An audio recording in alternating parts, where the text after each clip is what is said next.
அன்பு தமிழக பெருமக்களுக்கு வணக்கம்.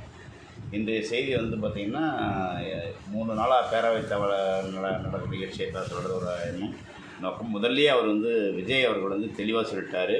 இது 8 கோடி மக்களுக்கு உண்டான பொதுவான ஆட்சின்னார். அது பொதுவாக பேரவைத் தலைவராக அடிக்கடி மாற்றி குழப்பமாக பேசியிருந்தாங்க. இருந்தாலும் அவர் தெளிவாக பேசுகிறார். நான் இது எந்த மக்களுக்கும் எதிரானவன் அல்ல, ஒரே எதிர்கட்சி ஆளுங்கட்சி இல்லாமல் ஒரே மாதிரி பேச போகிறேன். ஆனால் ஒரு சில விஷயங்களில் பார்த்திங்கன்னா, உதயநிதி பதவி ஏற்கும் போதும் தலை குனிஞ்சின்னு போனார், மற்றும் வந்தார்.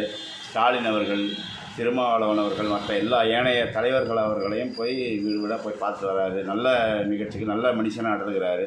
ஆனால் அது தெரியாமையே நம்ம எதிர்கட்சி நம்ம தான்ன்ற மாதிரி 1 கோடி மக்கள் 1.5 கோடி மக்கள் ஓட்டு போட்டுருக்குறாங்கன்றீங்க. அந்த 1000 ரூபா வாங்கினவங்க மட்டும்தான் உங்களுக்கு ஓட்டு போட்டுறாங்க. யாரும் பெரிய ஆளுங்களாம் ஓட்டு போடலை, தனிப்பட்ட ஆளுங்களாம் ஓட்டு போடல.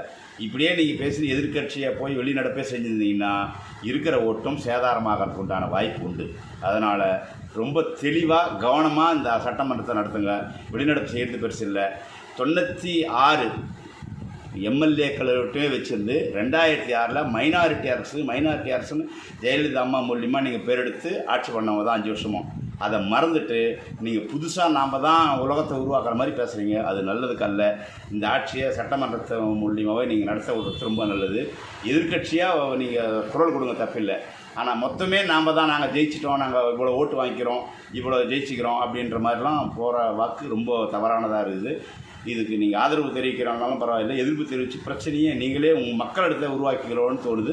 அதை சர்வ ஜாக்கிரதையாக செயல்படுமாறு அண்ணன் உதயநிதி அவர்களுக்கும் ஞாபகம் இல்லாத தெரியப்படுத்துகிறேன். நன்றி.